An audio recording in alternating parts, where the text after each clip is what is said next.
নাও ভাত খেয়ে নাও। আরে টিফিনে কিছু করার নেই, তাই ভাত আলু ভাজা ডিম ভাজা করো। এই করেছি, এই খাও। আরে তুমি কি খাচ্ছ? ভাত। ভাত এই ৯টার সময় তোমাকে ভাত দিল কে? অন্য টিফিন করেন, এই ভাত দিয়েছে, ভাত খাচ্ছি। তো তুমি তো কোনোদিন এই কটা ভাত খাও রোজ, এত ভাত তো কোনোদিন খাওনি। আজ বেশি খিদে পেয়েছে। না, কারণ আছে নিশ্চয়। এ ভাত তো তোমার বেড়াল ডিঙোতে পারবে নি। বাবা, ও ভাতটা কার গো? ভাতটা বৌমা। আবাই তো কান্ডলে খাওয়া বলে। ও কটা ডিম ভাজা ডবল ভেজেছি, একটা করে নিয়েছি। তা হ্যাঁ গো, তুমি তো একটা ডিম ভাজা খাও, আর দুটো খাচ্ছ। দুটো দিল তো।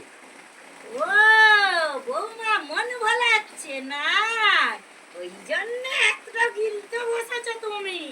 ওই আমি এতদিন ডিম ভাজা করে দিলে একটার বেশি তো খাও না,